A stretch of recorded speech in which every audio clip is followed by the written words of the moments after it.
crafty friends, it's Jess from jesscrafts.com, and today I am here with the Hero Arts June kit. The kit is sold out and you cannot purchase the pieces of it separately, so this video is mostly designed for people who have already decided to purchase the kit and are just looking for inspiration. So I'm going to very quickly show you the kit, but again, it's not for purchase, so I don't want to dwell too much on that.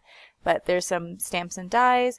As always, it has a fun backer sheet, and I will use that backing sheet to make some cards, because why not? You know, you pay for the whole kit, so don't just throw out some fun bits like that. And there are 4 pieces of sparkling, or not sparkling, but, well, you know, sparkly paper. Shimmery. Shimmer is more the word I'm looking for. And 2 pieces of cork. There are the dark shimmer papers, which are really thin, and there are cardstock thicker, lighter shimmer papers as well. The cork is pretty thick, but still works well for cards, and I don't know that it would really cause you to add extra postage. Now, as I mentioned, I really like to use the backer sheets because, you know, again, why waste any part of the kit? And especially because they are such pretty sheets. So here I really wanted to use the sunset scene on the large tree. I kind of wished I could have cut 2 card-sized pieces from the side of it, but I wind up figuring out how to use the map on the back as well. And here I'm just trimming it to just under an A2 card size, which would be 4 by 5 1/4. Then when I went to trim the map, I thought about trimming it to the same size, 4 by 5 1/4, but I didn't like what that framed, because it only has like this little small piece of Africa and looks kind of funny coming out of the side. So I wanted to sort of just stick to these 2 pieces of the Americas, just because I thought it kind of like created a focal point on the card more. And so I'm going to adjust the height for that shortened width.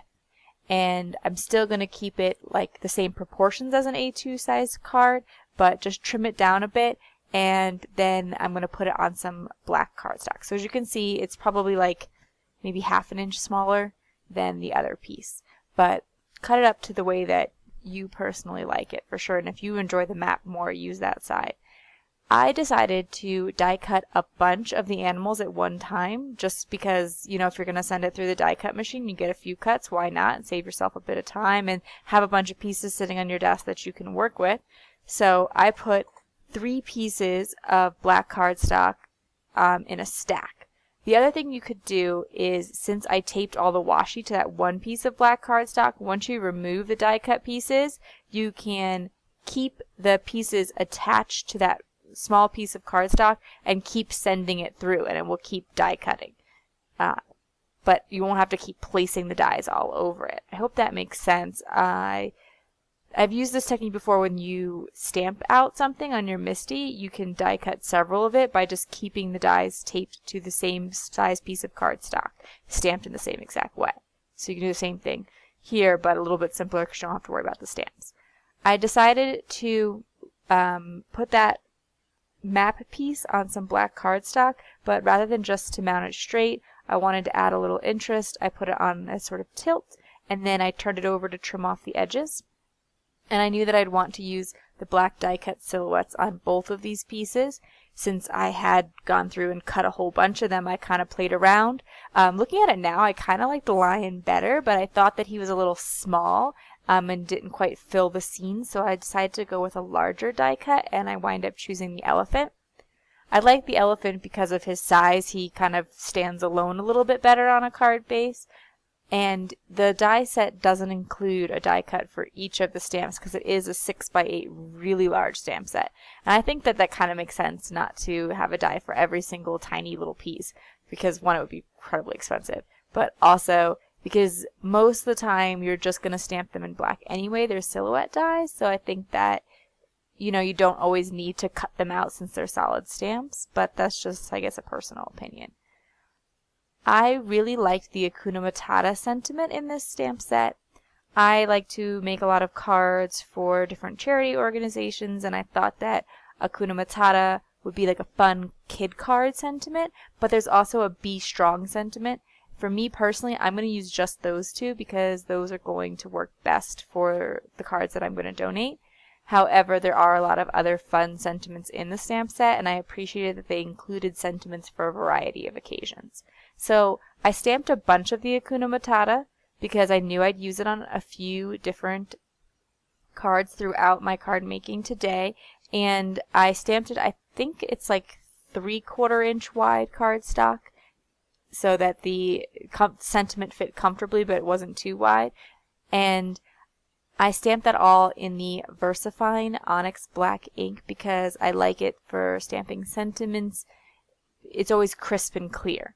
Sometimes when I stamp with dye inks, I find that I don't get a perfect impression the first time, and that can be a little bit frustrating. But because it's a pigment ink, it does take a little bit longer to dry, so sometimes before I handle it, I dry it a bit more with my heat gun. And I'm going to use the Hakuna Matata sentiment here as well. I'm going to layer on a bunch of different animals to kind of fill the blank spaces left around the maps. I think it probably would have been cooler to have used the Africa side because that's where most of these animals are from, obviously. But when I looked at the side with the sunset, it didn't really work out because there's that large Hero Arts logo, and I wanted to be able to use a piece of both. So I kind of compromised, and I still think it looks cool because there is those animal patterns on the continents here. And so I'm just going to tape these down with, or we're going to adhere them down with a mixture of the really strong ATG tape that I like to use all of the time, as well as some mixed multimedia matte from Ranger, which tends to stick pretty well to anything, but it is a liquid glue. So I don't like to use a ton of liquid glue.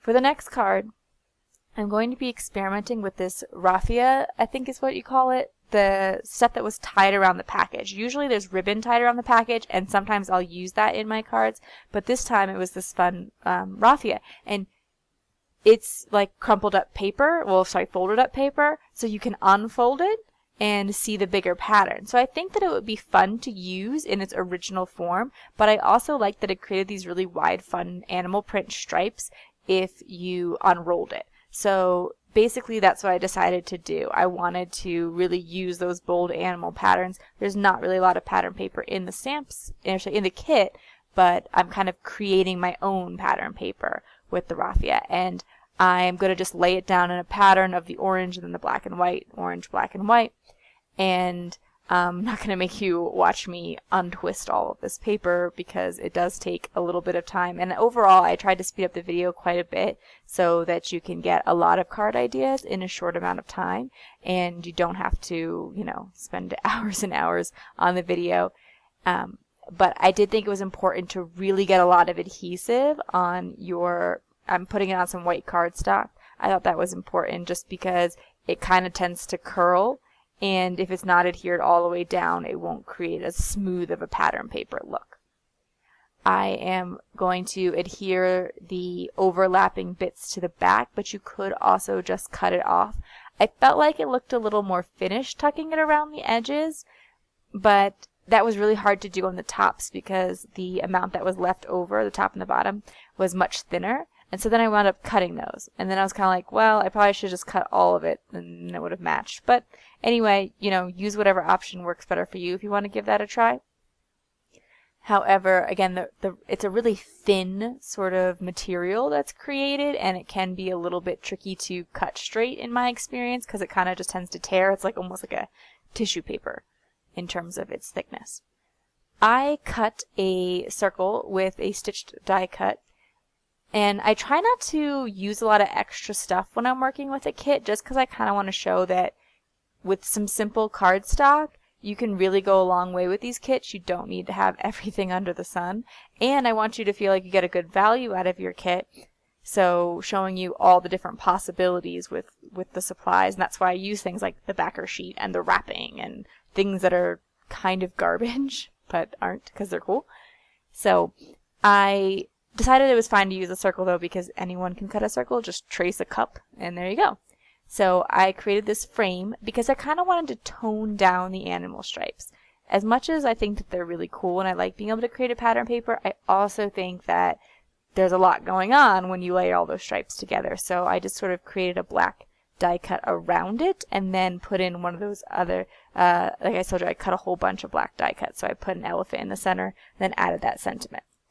This next card, I kind of felt like I was cheating because I feel like I do this all the time with kits because they include these little tiny ink cubes, and something that is so fun and simple to do with the ink cubes is to do this ink swiping technique. So I did it in the Simon Says April kit, and then I did it with the Mermaid kit, which I think was like the Hero Arts May kit, and I don't know, it's just fun, so I keep doing it. But I'm trying to include some different ideas so that you guys aren't like, yeah, I know, I saw you do that last time. So I did flip it this time, I guess, rather than doing a portraits card. I did a landscape card and sort of extended it out. But what I wanted to really focus on with this is the cork, because I cut the cork with the die cuts. But when you're swiping the inks, I like to swipe from the center, as you might have noticed, rather than starting on the side and swiping across, just because where you start tends to be a little bit more of a finished edge, and I like it to be more of a swipe unfinished edge on both sides. So I tend to start in the center and swipe out in both directions, and then sort of fill it in. It can be a little bit tricky at first, and even there I had some trouble with trying to like just create one inch little strip of it. But you can kind of keep playing with it till it's the way that you like it. But I hope that that tip of swiping from the center is helpful. So anyway, I was able to use the die cuts to cut the cork. I wasn't sure at first if the die cuts would go through the cork, but they did. I do have a metal shim in my die cut machine, so it might need some extra pressure. So if you're having trouble, do try a shim. You can even use cardstock, but it should go through fine and not do any damage to your machine in, my experience. So I'm going to use this Be Strong sentiment, as I mentioned. And I actually make 2 of these cards, one with an elephant as well, because I just die cut a few different animals, and it is so simple to make. It's kind of one of those like, I only have 10 minutes to make a card. Well, get out your ink cube, swipe a little bit, throw on a sentiment, and you can be pretty much done. So I like that as a sort of go-to idea, and I do it way too much. But eventually, I'm sure I'll come up with something else to do with those ink cubes. Anyway, I wanted to see if the inks could blend, and it turns out they can. And I'll talk about some tips for that ink blending, but I did decide to cut the sun dye from some of that shimmer cardstock, and I'm going to use it on this ink blended card in the end. But to blend with these ink cubes, I found that it was more important to tap off. If you take the ink dauber right to the card, you're more likely to see the round shape of the tool. So I tried for the most part, although I sometimes get lazy or like I want to be really quick with my card, and so I want to like not take the time to tap it off because then you have less ink and it takes longer to blend, etc., etc. But it does really help to get a nicer blend if you, after putting the dauber onto your ink pad, you just tap it off real briefly and then bring it to the cardstock. You're going to get just a little bit, things are just going to be a little bit smoother. They're not going to have those harsh round lines. And I also found, and this didn't surprise me because in my experience it works better with the distressed cardstock. If you like the soft blended look, I recommend Bristol smooth cardstock as opposed to the traditional like 110-pound white cardstock that I use for Copic coloring or card bases. But the Bristol definitely reacts a little bit differently with ink, and I find it gives a smoother blend. So if you have trouble, just give that a shot. It's available like everywhere. Big box stores have it, and you can get it online as well. Once I found out that I could ink blend with it, I was like, well, I wonder if I can watercolor with it. Big warning. It's going to be a lot lighter. The color is much darker than if you add enough water to get it going. As you can see here, I had to put a lot of ink on that block and then add a fair amount of water to kind of get it moving, and the color comes out really, really light. But it is a different way to use your inks.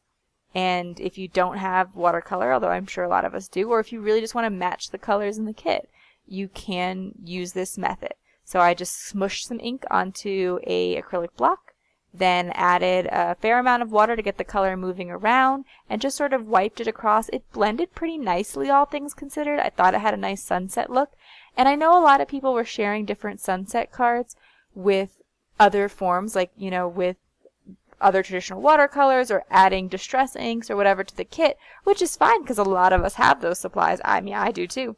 But, you know, just in case you didn't, I want to show you that really with the things in the kit, you can go a long way.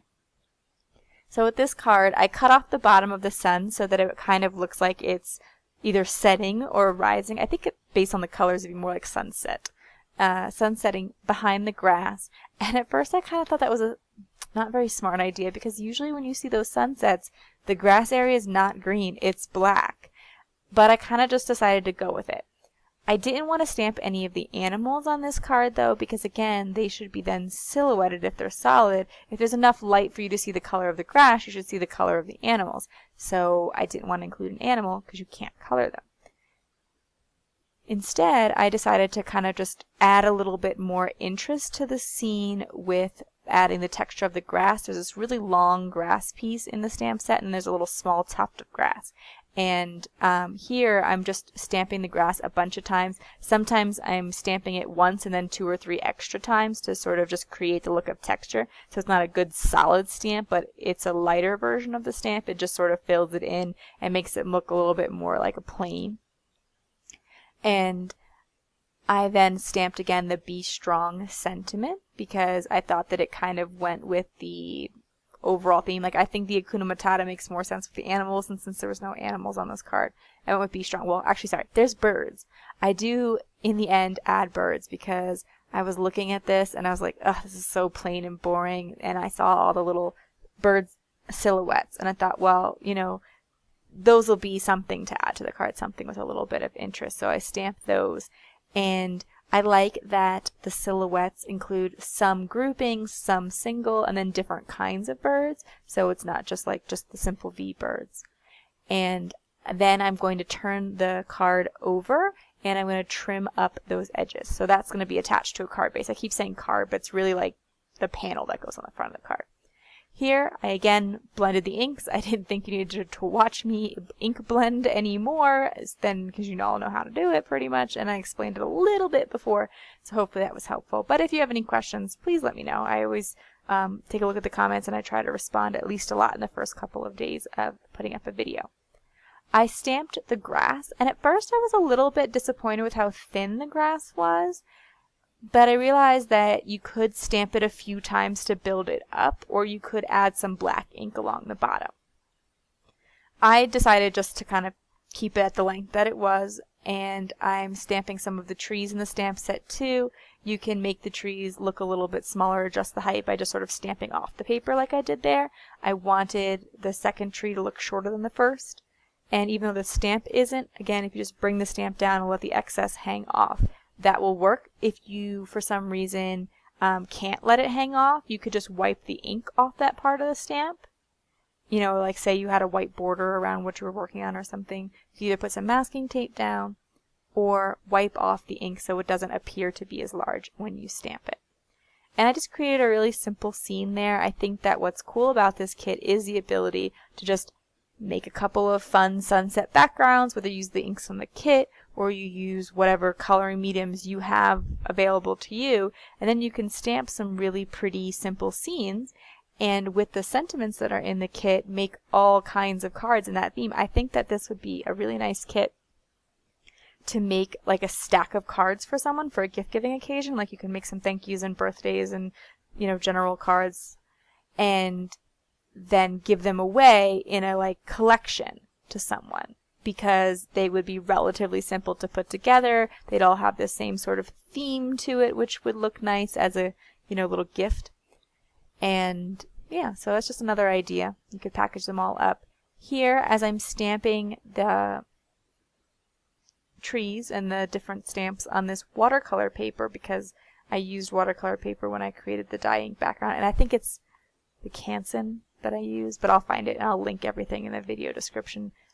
Yeah, so watercolor paper, sometimes you don't get a perfect impression the first time. VersaFine helps a lot with that. You could be putting this all in your MISTI and or whatever stamping tool you have, and then you could stamp more than once, but I didn't really want to, like, because since some of the stamps were going to be layered, and I didn't want to keep like putting everything in my MISTI and cleaning it off, and because it does take more time. As much as I love the Misty, it's not the fastest way to stamp always.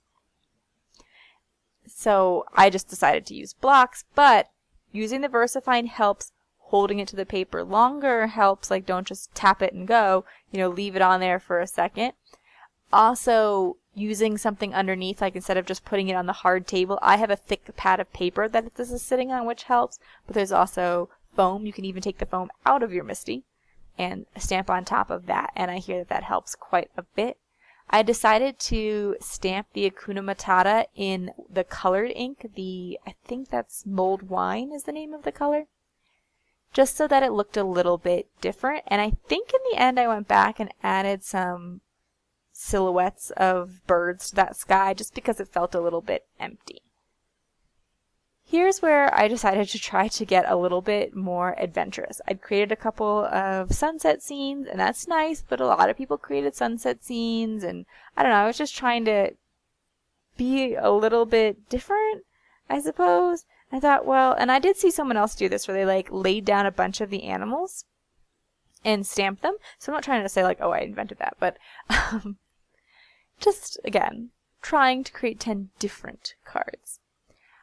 I lined up a bunch of the animals with my Misty. And they're really easy to fit together because there's so many different size animals. I do think it's important to include different size animals next to each other to get an interesting mix, because you're kind of like trying to create your own pattern paper here with this. And if you put all of your large animals at the bottom and then all of your small animals at the top, that could be an interesting look because it would look intentional because it was going from bigger to smaller. But if you're trying to get more of a mixed up look, then, just try to think about that as you're going. I found that I put all my large animals towards the top and then teeny tiny animals to fill in the spaces, and I would have liked a little bit more variation. But again, I do think that it would be fun to go from like largest animals to smallest animals. When I was working with this though, like once I closed the Misty door and had all my stamps set, I thought, oh, well now I can just quickly stamp a whole bunch of cards. This will be easy peasy, like I set it all up.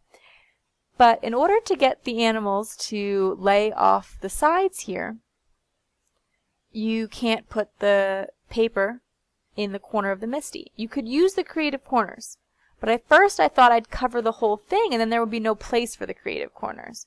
And the creative corners just kind of like create a different area for you to put your, to position your card a little bit away from the corner so that you can overlap some of your stamps. Like some of your stamps can hang off the paper, but I wanted them to hang off on like all sides if I could. So I took a little bit of painter's tape and I helped tape the paper to the Misty. And then I used my really heavy duty bar magnet because I tried using the little magnets and the paper just kept sticking to the stamps, and it took me a really long time to stamp, especially with the dye inks that came with the set. I had to like ink and stamp my stamps about 5 times, and when the paper was pulling up when I was finished with it, it doesn't do it here because like I said, this is where I'm using the strong Misty magnet, the bar magnet, sorry. It kept like getting a little offline, and then sometimes I've already stamped it 4 times. I'm like almost there, and it lifts up, and I try to put it back in the same exact position, but now it's just off slightly, and I've ruined my whole piece, and that was pretty frustrating. So doing these large stamped backgrounds is kind of tricky, and I just want to warn you, the VersaFine ink made it easier because it's a pigment ink, so maybe try your pigment inks, but the dye inks do take a while. My giraffe has an imperfection. There's like a little hole in it. It's not like all the way through, but when you stamp it, it creates a little like tiny area that's not stamped because of a defect in the stamp. It's not a big deal. Just take a Fantastic and add a little ink to that spot, and that takes care of it, and that will work with any ink that you're using. It's super easy with the VersaFine ink because you could even take a black marker, but say you just have your ink pad. Take that Fantastic, dip it in your ink, then just, dip it onto the little hole in the giraffe, and I'll fix it right out.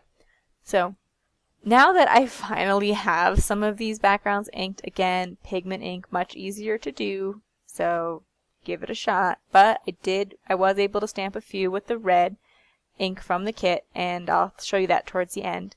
I decided to, since stamping that one time with the Misty did not cover the whole paper, and there were a few more animals, so I could have tried to cover the whole paper. I just didn't think it was going to make it. I said, you know, I'm kind of over trying to stamp this large area, so I'm just going to use this chunk that I have rather than, because you could, of course, like fill in the rest and then restamp and finish the whole panel. No problem. But it was being time consuming. It was being difficult. So I said, I'm going to use a chunk and then put some other stuff on the card. So I returned to this raffia because what was really cool is that you could get a lot out of it. Like there's still some left after I've made several cards with it. I made these 2 cards with a bit of it, and then 2 cards where I completely covered the background. So that was nice. But I put some of the raffia print on some cardstock, trimmed it up to about half the width, because I wanted it to be a little bit thinner, and then I'm going to be able to attach that kind of like a piece of pattern paper across the top of this animal print. So again, the Hero Arts kit does not come with pattern paper. It comes with that really cool shimmer paper, but you can do some fun things to create your own. And so I rounded the corners, I glued on that little strip of pattern paper, kind of like I'd use ribbon, and I am going to add a sentiment on the bottom. The sentiment will go directly on the card base because here I'm taping this panel to the card base, and as you see it's filling up, I don't know, about 75% of the card, about 3/4 of the card, but there's a little strip along the bottom, and there I'm just going to fill it in with a sentiment. It's, you know, definitely more of a clean and simple card, but after all the time it took to stamp those backgrounds, I was ready for clean and simple. The next card I wanted to work on was I had this idea of a shaker card. I had seen that somebody did a shaker with the sun. And I thought, well, it's already been done. I'll try something a little bit different. But, you know, a shaker card's a shaker card. So instead of using the sun die, I wound up using the elephant. He's quite large, and so he creates a fun shaker, but I do think it would also be cool to use some of the smaller ones and like die cut a few different animals out of your card panel, and then let all of the sequins shake behind them. This does again require me to add some things to the kit, which I kind of tend to shy away from, but I just felt like it would be really fun to create shakers with these, so I don't know, I cheated. Anyway, I am adding some acetate behind the die cut elephant, and I die cut him out of the shimmer cardstock, the sort of cream color that comes with the kit, and I'm going to mount it on some black cardstock. I will be using the Scotch foam tape. I know a lot of people say that the foam sheets are a lot cheaper, and some people even think they're a lot easier to use because you don't have to like match up the edges. You sort of just cut like a circle or something, or even use the same elephant die cut and line it up. But I like the thickness of doubling up the foam tape here, so I'm like taping the foam to itself, and I find that the foam sheets just don't adhere super well to each other, and I don't want my cards falling apart in the mail, or because they're going to get handled a lot, and I don't know. I just personally am not a huge fan. I personally like the foam tape better. But I understand for economical reasons, sometimes it's better to use those foam sheets. And if they work for you, great. Maybe it's just a climate thing. Anyway, I wanted to add some shaker material. These are little things. I forget the name. I don't know. I'll link them, but they're fun little sequin mixes, but any sequins would do. And they're sort of a gold mix I thought really paired well with that shimmer paper. And now that I have adhesive all over my shaker, I can just place it on top. And so there's a square shaker area inside, like it's not shaking in just the elephant. So if you put the card sitting upright, all the stuff sort of falls to the bottom and you don't really see the shaker, but because there's a lot of room inside the shaker, it shakes really well. If you were just putting it inside that little tiny area that the elephant is, their sequins wouldn't move around as much, so I kind of preferred it to be in a large area, and something you can kind of keep in mind, that you can make the shaker area larger than your window, and that tends to work as well. I also liked the fact that the sequins really stood out on the black cardstock as opposed to just putting it on the white card base. I think it helps that shimmer pop. So finally on to card number 10. And I had made more than 10 cards at this point because a few of them I made several of, like this ink swiping card. But I wanted to share 10 unique ideas, so I really challenged myself this time and wouldn't stop till I got all 10 of them, even if it took, I think, like 3 days. In, you know, not 3 whole days, but over time, you know, here and there.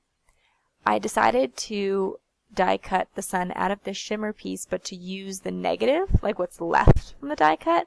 And I kind of wanted it to be a card size piece. The shimmer cardstock like should have been 4 by 5 1/4, but it was late and I cut my cardstock wrong, and I cut it to 4 1/4 by 4, which is not what I wanted, but I'm gonna make it work. I also had that leftover watercolor piece. Remember when I watercolored with the dye inks earlier in the video, and I created 2 of them because, you know, once you have it out, and also I wanted to play an experiment with it. So that, well, since I have that piece left over, let me show something else you could do with the watercolor piece. And so I put the sun negative piece over it, which I thought looked really cool too. And I, you know, glued the watercolor panel behind it since I messed up and I did not glue, or I did not cut my piece correctly. I had to make the piece longer, and so I used the brown, dark brown shimmer cardstock. Well, it's not cardstock, it's paper. And I glued that to the back, but I didn't want to waste all that shimmer since I used a full-size piece, and I just trimmed off the backside. But the reason I used a full sheet is because I'm really bad at gluing little tiny thin strips straight, so it was easier for me personally. And then I had that cork lion sort of still sitting on my desk, so I thought, well, I'll just throw him on. He looks pretty cool there rather than just using the black, especially because there's no other black on the card. So I thought the cork actually paired better with the colors in the kit. And then I'll put on the Hakuna Matata sentiment again since I'm back to using the lions. And that will be my 10 unique cards with the Hero Arts June Safari kit. I forgot the actual name, but as I said, I will link things in the video description. The kit itself is sold out, but there are some add-ons still available, and there are some other, you know, tips and tricks products I mentioned, so I'll link those. Thank you so much for checking out my video. I hope that this inspired you, gave you some ideas, some unique intakes on the, or insights, I guess, on the kit. If you liked the video, please give it a thumbs up. If you are interested in more crafty videos, including card kit videos and 6x6 tutorials, be sure to subscribe to my channel, as I like to make a lot of cards in one go, and I know that a lot of people find that inspiring and different. I will also leave you links to different, you know, social medias of mine in the video description in case you want to check me out there, and my Big Picture Classes Critter card class, where I show some different ways to make fun scenes for your critters. So if you love this kit and you liked my teaching style, you might really enjoy that class. Please give the video a thumbs up, and thank you so much for your support. Have an awesome day. Bye.